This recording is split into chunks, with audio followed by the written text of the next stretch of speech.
제가 예전에 어떤 만화를 봤는데요. 네, 지금 잠깐 기억이 납니다. 어떤 만화였냐면은 어떤 사람이 이제 글씨를 이렇게 바닥에다가 막 글씨를 써요. 글씨 이런 막 글씨를 써요. 근데 그 글씨가 막 살아서 일어나요. 예를 들면 제가 뭐 A, B, C 이런 글씨를 썼다면은 이 글씨가 이제 막 일어나요. 일어나고 이 사람을 막 줄줄 따라다녀요. 따라다니는데 이 사람이 길을 가는데 길이 끊겼어. 근데 이 글자들이 다 다리를 만들어줘요. 그 글자가 만든 다리를 이 사람이 또 건너. 또 막 비가 와. 그러니까 이 글자들이 우산을 만들어. 그럼 우산 쓰고 또 가고. 그리고 또 멀리서 막 누가 쳐들어와. 이 글자들이 다 방패를 다 만들어줘. 그래서 공격을 막아주고. 이런 만화 비슷한 거를 제가 봤는데 참 성경적인 것 같아요. 성경적인 것 같아요. 히브리서 4장 12절인가요? 뭐라고 나오나요? 하나님의 말씀은 살았고, 그렇죠? 살았고. 우리가 이 말씀을, 이 단어를 되게 추상적으로 생각을 했잖아요. 그래, 하나님의 말씀 살았다? 살았겠지. 왜냐? 말씀이 하나님이시니까 그냥 추상적인 수준에서 이해를 하고 그냥 넘어가는 게 많습니다. 근데 실제로 하나님의 말씀을 우리가 정말 믿잖아요. 보이지 않는 하나님의 말씀이지만 내가 사는 현실 속에서 정말 하나님의 말씀을 믿고 말씀대로 내가 한 발짝 한 발짝 말씀을 따라서 내 발걸음을 딛잖아요. 그러면 뭘 경험하게 되느냐?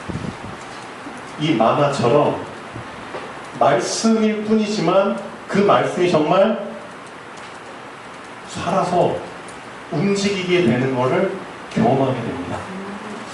이 히브리서를 쓴 기자는 이런 경험을 했기 때문에 이런 표현이 가능했겠죠. 어떻게 하나님의 말씀을 살았다고 표현을 할 수 있을까? 이건 경험한 자가 할 수 있는 말입니다. 맞죠? 추상적으로 그냥 붙잡고 있는 사람이 할 수 있는 고백이 아니라 정말 사실적으로 내가 하나님의 말씀을 정말 붙잡았더니 실제 내가 가는 삶 속에서 이 말씀이 나에게 다리가 되어줬다. 맞죠? 나에게 우산이 되어줬다. 나에게 방패가 되어줬다. 나에게 칼이 되어줬다. 실제 경험한 사람의 말입니다. 하나님의 말씀은 살았고 운동력이 있습니다. 너무너무 표현을 잘한 것 같아요. 좌, 우에 날이 선 어떤 검보다도 예리하다. 그렇죠. 그래서 쪼갤 수 없는 게 없다. 그렇죠? 우리의 혼과 영과 이 관절과 골수를 찔러 쪼개기까지 하며, 그렇죠? 사람의 마음과 뜻을 감찰까지 하는 이 말씀, 살아있는 말씀을 우리가 어떻게 해야 되느냐? 경험하길 바랍니다. 그렇죠? 말씀이 살아서 실제로 내 옆에 든든하게 나를 보호해주는. 요즘 보니까 이제 과학이 너무 발전해가지고 망토 있잖아요, 망토. 어떤 망토가 개발됐다고 하나요? 투명 망토. 망토를 딱 덮으면 보이지 않는, 빛의 굴절 그런 차이를 이용해가지고 망토를 만들었는데 보이진 않지만 실제로 존재하잖아요. 그렇죠? 그런 것처럼 하나님의 말씀이 보이지 않지만 나를 감싸고 나를 지켜주시는 게 실제로 나에게 느껴질 만큼 내가 어느 정도까지 말씀을 사모하느냐, 말씀을 붙잡았느냐, 말씀에 집중하고 있느냐. 사실은 그게 전부입니다. 왜냐? 우리는 다 불완전한 존재죠. 우리는 다 유한한 존재입니다. 근데 성경에선 이렇게 말씀합니다. 꽃은 시들고, 그렇죠? 푸른 시들고 다 저물고 하지만 오직 여호와의 말씀은 영원히 설하고 말해라. 그렇죠? 다른 건 다 없어집니다. 시간표가 되면 다 사라집니다. 참 신기하죠? 우리도 때가 되면 다 이 땅에서 사라집니다. 근데 신기하게도 말씀은 안 사라져요. 우리의 후대들도 우리가 붙잡았던 똑같은 말씀을 붙잡게 될 겁니다. 우리의 후대의 후대들도 똑같이 영원히 안 변하는 말씀을 붙잡게 될 겁니다. 그렇죠? 그 말씀을 붙잡는 것이 우리 인생의 목표입니다. 그렇죠? 근데 있잖아요. 말씀이 나에게 요구하는 게 있습니다. 말씀이 나에게 요구하는 게 있어요. 말씀은 다른 거 요구하지 않고요. 말씀은 나에게 뭘 요구하느냐? 믿음을 요구합니다. 그렇죠? 말씀을 믿어라. 그거 하나 요구합니다. 저도 하나님 앞에 믿음을 정말 보이길 원해요. 하나님 앞에서 정말 믿음을 보이는 삶을 살길 원하는데 또 한 가지 소원이 있다면 그 믿음을 보이는 사람을 보고 싶어요. 저 자신도 믿음을 보이고 싶지만 그 믿음을 보이는 사람을 정말 만나고 싶어요. 근데 오늘 만났어요. 오늘 한 명을 만났어요. 어디서 만났느냐? 저희 군부대에서 만났어요. 누구냐? 소대장. 이 소대장이 나이가 한 20대 중반? 한 25에서 됐으려나? 1년 있다가 이제 전역한대요. 임기가 이제 기간이 3년이었나 봐요. 근데 1년 있다가 전역하는데 이 소대장이 강릉에 어떤 그 교회를 다니세요. 다니는데 얼마 전에 그 교회 다니는 목사님이 설교 말씀 중에 이런 말씀을 했대요. 여러분 중에 혹시 믿음을 선택할 기회를 놓쳐서 후회를 해본 적이 있지 않습니까? 라고 질문을 던지셨대요. 청년부 예배 때. 믿음을 선택할 기회를 놓쳐서 후회해 본 적이 있지 않습니까?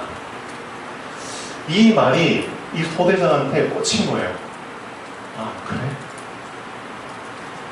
내가 살면서 과연 믿음을 선택을 했었나 내가?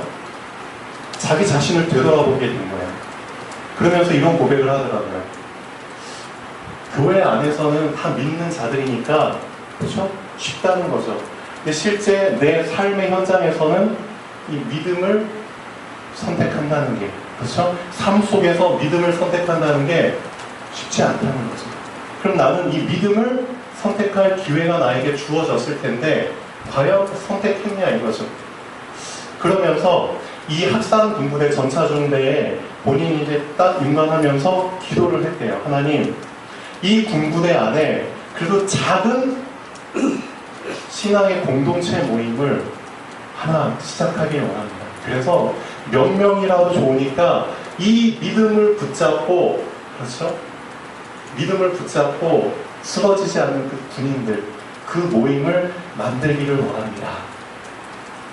근데 임관할 때 그런 기도를 했었대요. 근데 그거를 도전을 못한 거예요.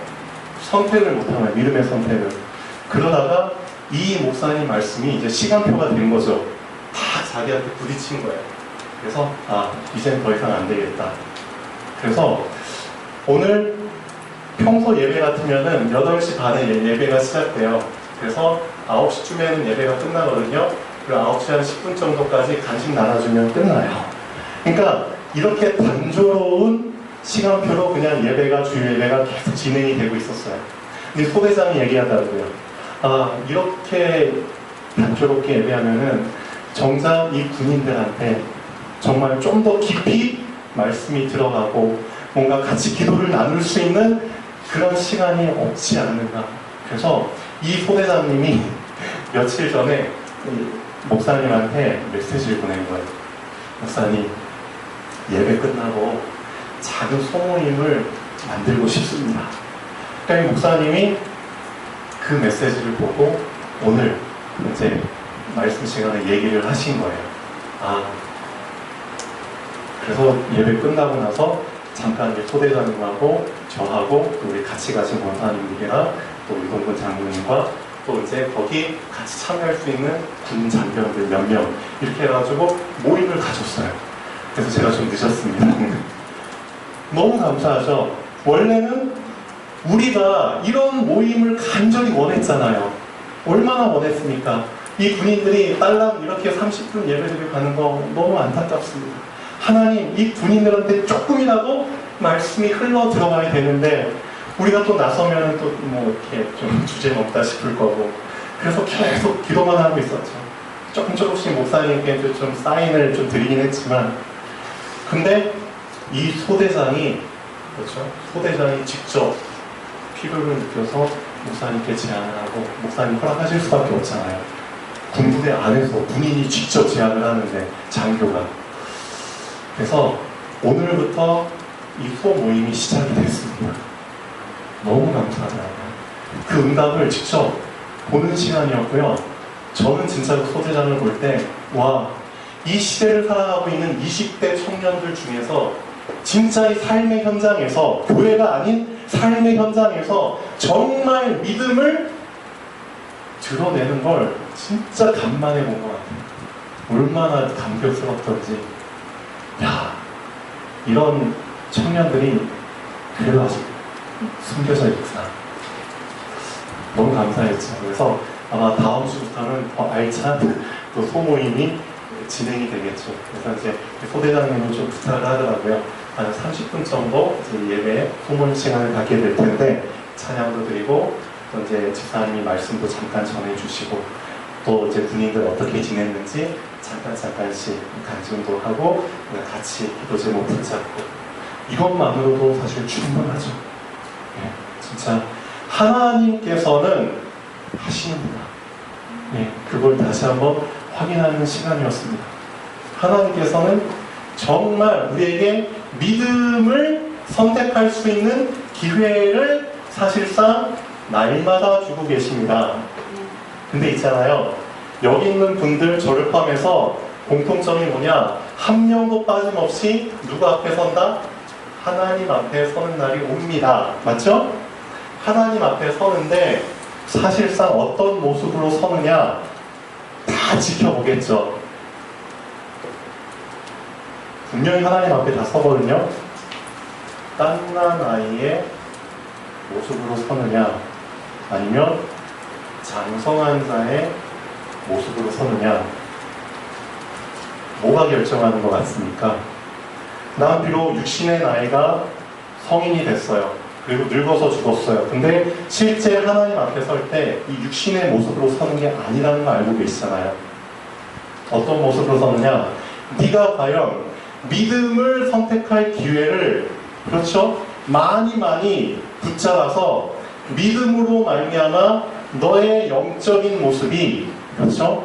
엄청나게 장성하게 성장해서 멋있는 모습으로 하나님 앞에 설 것인지 믿음에 선택할 기회를 다 놓쳐버리고 정말 기저귀 찬 갓난아이 모습으로 하나님 앞에 설 것인지 그때 다 판가름 난다는 거죠. 그 모습을 사실상 여러분들은 다 지켜보게 될 겁니다. 제가 어떤 모습으로 하나님 앞에 설지 저도 궁금해요. 제가 갓난아이의 모습으로 영적으로 그렇게 서게 될지 아니면 정말 멋있는 장성한 자의 모습으로 하나님 앞에 설지 그건 내가 얼마나 믿음의 선택을 하면서 살았느냐 그게 판가름하겠죠. 말씀이 우리한테 요구하는 거는 딴 게 아닙니다. 말씀을 주신 목적도 하나입니다. 믿어라. 그렇죠? 믿으라고 말씀을 주신 겁니다. 그 믿음을 선택 안 하면 결국 어린아이 모습으로 하나님 앞에 서겠죠. 기회는 자주 있는 게 아닙니다. 자, 오늘도 오늘만에 단 한 번의 기회가 있고요. 어떻게 보면은 마지막 기회라고 할 수 있죠. 근데 이 기회가 어떻게 보면 영원한 기회라고 볼 수 있습니다. 그래서 이 기회를 절대 놓치지 말자. 그런 말씀을 좀 드리고 싶고요. 그래서 딴 건 놓치더라도 말씀은 놓치지 말자. 그리고 말씀을 주신 목적은 믿으라고 주신 거다. 그래서 믿음을 겸해서 말씀을 붙잡는 겁니다. 이것을 놓치지 않도록 내 자신에게 날마다 나만의 규례를, 나만의 방법을 만든 사람이 진짜 어떻게 보면 크리스찬이죠. 그렇죠? 나만의 방법을 만들어서 날마다 나의 말씀을 놓치지 않는 그것을 행하는 사람이 진짜 어떻게 보면 크리스찬입니다. 네. 자, 오늘 본론을 보시죠. 네. 먼저 저번 주 결론 부분 보시면은 저번 주에는 어떤 부분이 있었나요? 자, 이스라엘 민족이 항상 원망합니다. 불평합니다. 어떻게 보면은 지난주에 말씀드린 것처럼 우리도 똑같습니다. 우리에게 항상 오는 문제가 뭐냐? 의식주 문제잖아요.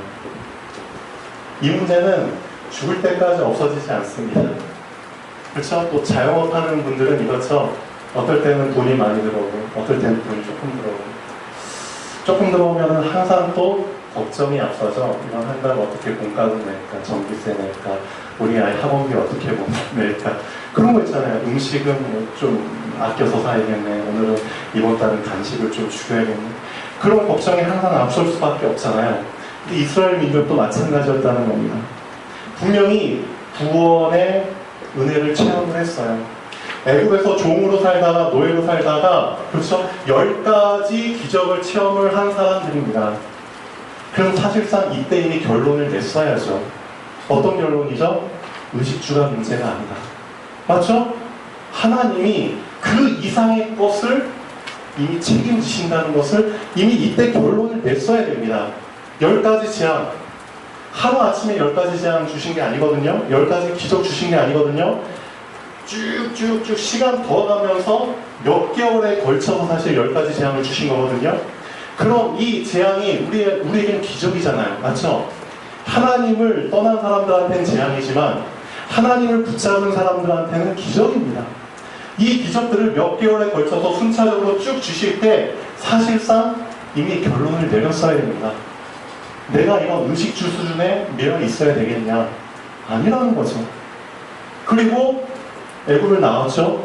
홍해 앞에 왔습니다. 홍해 가르는 기적을 실제 받고 그 홍해를 한 명도 빠짐없이 다 건넜습니다. 그러면 또 이때 이미 결론을 내렸어야죠. 맞죠? 그리고 광야에 도달했습니다. 근데 딸랑 며칠 물 못 먹었다고 이 은혜를, 이 구원을 놓쳐버린 겁니다. 누구를 원망하나요? 모세를 원망하죠. 모세를 원망한 건 뭐 하나님을 원망한 겁니다. 우리의 인도자 되신 하나님을 원망한 겁니다. 그런 수준입니다. 지난주 말씀에도 그런 부분이 있습니다. 그때 하나님께서는 뭘 보여주시나요? 이사야서인가요? 보면 나오죠. 야곱아. 그리고 나서 또 하시는 말씀. 이스라엘아, 너는 듣지 못하였느냐? 그렇죠? 너는 보지 못하였느냐? 뭔 뜻이죠? 이미 들었다는 겁니다. 이미 봤다는 겁니다. 하나님께서 너를 인도하시고 역사하신 그 증거를 듣고 봤다는 겁니다. 그렇죠? 하나님이 그거 까먹지 말라고 야곱의 이름을 이스라엘로 바꿔주신 거잖아요. 근데 왜 그 증거를 놓쳐버렸느냐? 그거죠. 하나님께서는 증거 놓치지 말라고, 그렇죠? 모세한테 이 원망하는 백성들 앞을 지나가라. 어떻게?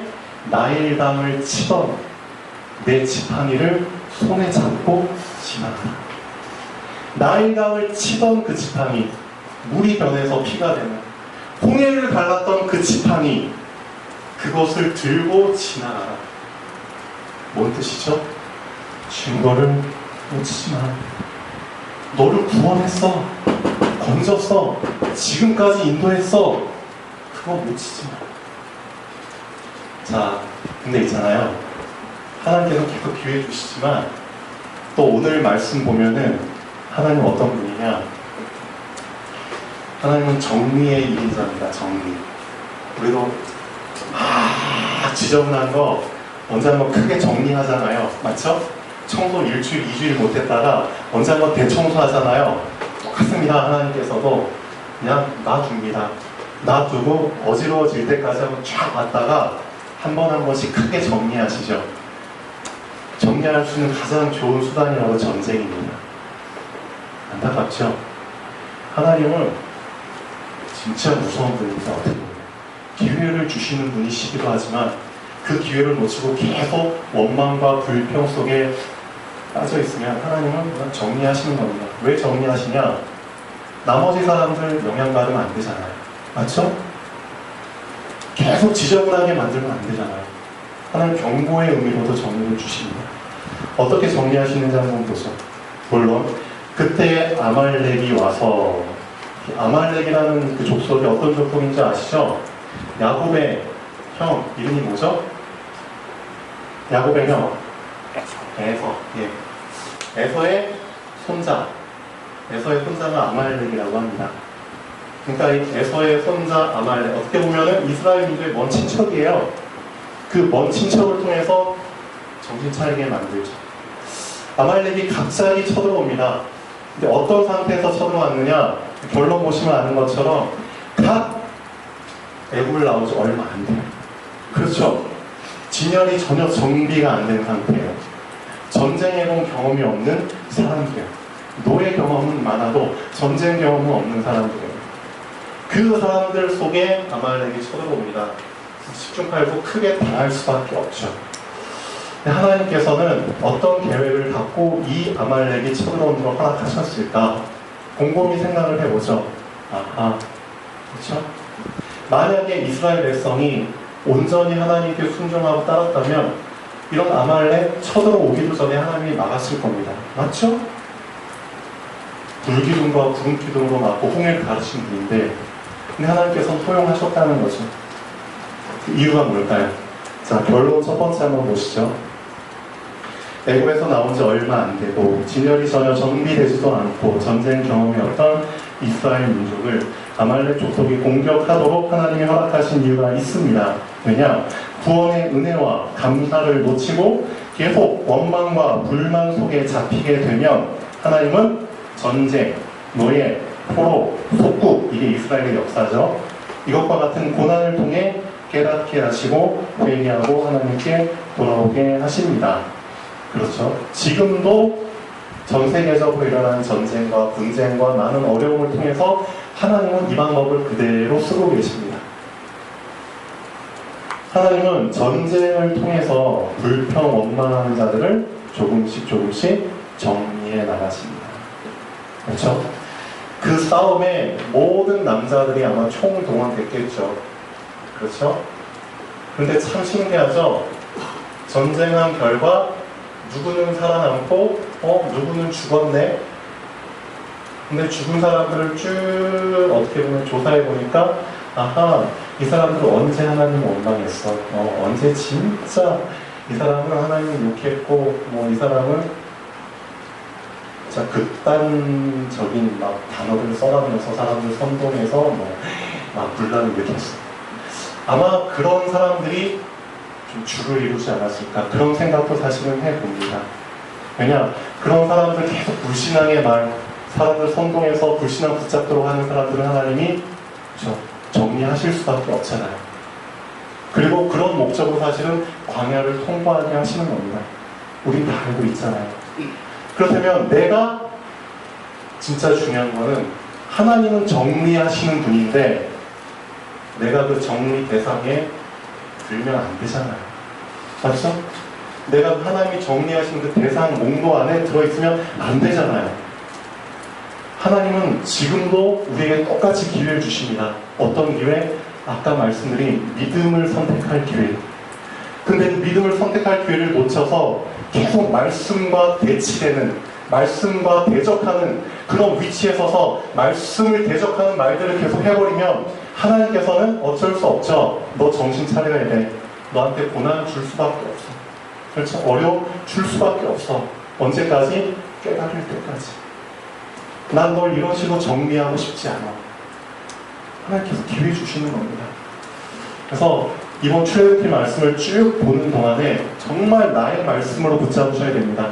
나하고는 상관없이 들으면 진짜 큰코 다칩니다. 하나님 나에게 주시는 말씀입니다. 내가 정말 많은 기회를 놓치고 있었구나. 실제 믿음을 붙잡을 수 있었는데, 실제 말씀에 나의 믿음을 드릴 수 있었는데 그러지 못하고 살았었구나. 이제는 다 내려놓자. 하나님의 말씀을 믿자. 하나님의 말씀에 집중하자. 그런 작은 결단을 하는 오늘이 되면 진짜 좋겠습니다. 네. 참 보시면 전쟁이 불신앙하는 사람에게는 정리되는 상황이지만 하나님을 찬양하고 감사하는 자들에게는 어떤 기회죠? 높임을 받을 수 있는 기회입니다. 그래서 전쟁이라는 게 참 양면성이 있죠. 하나님은 전쟁을 통해서 정말 하나님만 의지하고 신뢰하는 자들을 높여주십니다. 다윗과 같은 사람도 언제가 기회였죠? 전쟁이 기회였잖아요. 맞죠? 아무것도 아닌 목동에 불과했던 사람이 그 블레셋과의 전쟁 하나 통해서 완전히 높임 받았죠. 이 전쟁이라는 게 그렇죠? 양면성이 있는 겁니다. 마찬가지입니다. 우리한테 오는 고난과 어려움이 믿는 자들에게는 그게 뭐다? 기회다. 하나님을 높일 수 있는 기회고 하나님이 우리를 높일 수 있는 기회라는 겁니다. 똑같습니다. 그 기회를 놓치지 않길 바랍니다. 자, 오늘 또 두 번째 중요한 의미가 들어있는데요. 분명히 전쟁에 여호수아가 사람들을 데리고 나갔어요. 근데 전쟁의 성패는 여호수아와 군인들한테 달려있는 게 아니었습니다. 참 재밌는 내용이 나오죠. 전쟁의 성패가 누구한테 달려있었죠? 모세 한 사람한테 달려있었습니다.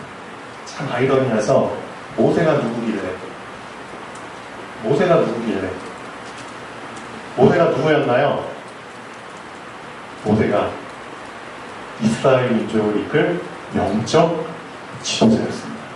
모세가 누구였나요? 하나님의 말씀을 다이렉트로 받는 영적 지도자였습니다. 그 모세 한 사람의 영적 상태, 그렇죠? 그 상태에 따라서 전쟁의 성패가 좌우됐다는 겁니다. 이건 엄청난 메시지를 줍니다. 왜 전쟁할 때 모세가 하나님께 그냥 기도해도 되는데 팔을 올리고 기도했을까요? 그 팔을 올린 그 의미가 뭘까요? 한번 깊이 생각해 보시죠. 팔을 올리면 왜 이기고 팔을 내리면 왜 졌을까요? 그 의미를 한번 생각해 보십시오. 엄청난 의미들이 들어있을 겁니다. 전쟁에 나간 자들의 목숨과 성패는 그렇죠? 모세와 같은 영적 지도자에게 달려있습니다. 맞죠? 그러니까 쉽게 말하면은 전쟁의 성패는 다윗의 고백입니다. 칼과 창이 있지 않다는 겁니다. 골리앗 앞에서 한 고백이죠. 정확하게 맞습니다. 우리가 세상을 나가지만 세상을 이길 수 있는 성패는 육신적인 것에 달려있지 않습니다. 내가 얼마나 하나님께 집중하고 하나님을 의지해서 영적인 힘이 나에게 쌓여 있는가, 능력이 나와 함께 하는가, 거기에 달려있는 겁니다. 그렇죠? 우리가 왜 말씀에 집중하라고 하나요? 말씀에 집중하라고 하는 이유는 집중했을 때 능력이 부여되기 때문입니다. 능력이 있어야지. 맞죠? 그래서 영적 지도자가 힘이 있으면 힘이 있는 그 순간을 이길 수 있어요. 한번 생각해봤습니다. 모세가 80살인데 우리 이영호 어머님과 한옥희 어머님도 한번 실험을 해봤으면 좋겠습니다. 내가 하나님께 손을 들고 기도를 해요. 과연 한 몇 분이나 들고 있을까? 우리 이영호 어머니, 한옥희 어머니, 난 과연 몇 분이나 손 들고 하나님께 버틸 수 있을까? 아마 30분? 그러면은 잘 버티지 않을까. 근데 모세가 80살이죠. 근데 그래도 모세가 힘께나 썼었잖아요. 장정이었잖아요. 그래, 한 2시간, 3시간 주자. 2-3시간 동안은 혼자서 어찌됐든 꾸역꾸역 손 들고 하나님께 기도해요. 근데 힘이 빠지죠. 전쟁은 끝날 기미가 안 보여요. 근데 팔이 힘은 빠져요. 팔을 내릴 수밖에 없죠. 뭐라? 팔을 내렸는데 전쟁이 치네? 한 명이 더 죽네? 아이고 수십 저뿐만 아니라 그냥 우리 광선이, 충룡이 우리 김백수 권사님, 정재수 권사님, 민정훈 권사님, 유동근 장로님 그냥 막 발라서 타요. 근데 참 신기하죠? 군인들 수도 점점 늘어나요. 예전엔 찬송하는 군인이 한 20몇 명 정도였는데 지금은 한 40명 가까이 앉아요. 그리고 또 하나님의 시간표가 됐는지 소모임도 이제 생겨나기 시작했어요. 하나보다 둘이 낫죠. 둘보다 셋이 나아요. 근데 성경에서 뭘 말하고 있느냐? 모세가 계속 서서 기도할 수 있는 상태인가요? 아니죠. 모임입니다. 우리 영호 어머님 하루 종일 서서 기도하실 수 있겠습니까? 아이고 힘들어. 그래서 편안하게 앉아서 기도할 수 있도록 뭘 갖다 놓죠? 돌판을 갖다 놓죠. 우리 주엄마도 경포 한 바퀴 돌고 나서 돌판에 누웠다고 하던데 누웠으니까 힘이 났대. 다시 일어나고. 이게 진짜 중요한 겁니다. 이 돌이 의미하는 게 뭐죠? 힘이 소진되지 않는 시스템입니다. 돌은 돌이잖아요. 하나님은 말씀하십니다. 그래, 영적 지도자의 상태가 중요하다. 근데 그 영적 지도자를 돕는 조력자가 있으면 더 좋다. 그렇지만 항상 이기고 싶냐? 항상 이기고 싶냐? 항상 이길 수 있는 시스템을 깔아라. 그런 메시지를 우리한테 지금 주시고 있습니다. 그래서 하나님은 이 강릉시 전역에 항상 빛을 발할 수 있는 시스템을 우리를 통해서 지금 깔기를 원하시는 겁니다. 그 일을 지금 여러분이 하고 있는 겁니다. 항상 이길 수 있는, 항상 무너지지 않는 시스템. 무슨 시스템이죠? 지교회 시스템입니다. 이 지교회 시스템을 전역에 까는 겁니다. 그 어떤 교회도 지금 못하고 있는 부분들을 여러분을 통해서 하고 계십니다. 그 일을 할 수 있는 이유는 뭔지 아십니까? 여러분 중에 모세와 같은 사람이 있기 때문입니다. 맞죠? 그 모세와 같은 사람 옆에 모세를 돕는 그런 조력자들이 있기 때문입니다. 여러분의 팀입니다. 그리고 여러분이 함께 돌을 갖다 놓고 항상 무너지지 않는 시스템을 지금 구축했기 때문입니다. 이 세 가지를 꼭 명심해 주시기 바랍니다. 예, 그래서 전쟁에 나간 자들의 목숨과 성패는 모세와 같은 영적 지도자에게 달려 있습니다. 그렇죠? 영적인 부분을 아는 사람은 아마 이해가 되실 겁니다. 영적 지도자가 힘이 있으면, 그렇죠? 좋죠? 힘이 있는 그 순간은 계속 이길 수 있습니다. 그러나 옆에 조력자들이 힘을 보태면 조금 더 오래 이길 수 있죠. 그러나 힘이 소진되지 않는 돌과 같은 그런 시스템을 다 깔고 그게 지지를 해주면 항상 이길 수 있습니다. 현장을 항상 이기려면 항상 이길 수 있는 시스템을 구축하는 것이 키입니다. 자, 이런 부분에 하나님이 지혜를 주실 겁니다. 미래 쓰임받는 우리 교동센터교회 성도님들이 되면 좋겠고요. 오늘 말씀의 제목을 놓치지 마시기 바랍니다. 아말렉과 싸워라. 그렇죠? 믿는 자들에게는 이 아말렉과 싸우는 것이 기회고요. 믿지 않는 자들에게는 이 아말렉과의 싸움이 사실은 정리되는 시간이겠죠. 여러분에게는 기회입니다. 믿음을 보일 수 있는 기회, 하나님을 높여드릴 수 있는 기회, 하나님이 여러분을 높이는 기회, 항상 이길 수 있는 시스템을 깔 수 있는 기회입니다.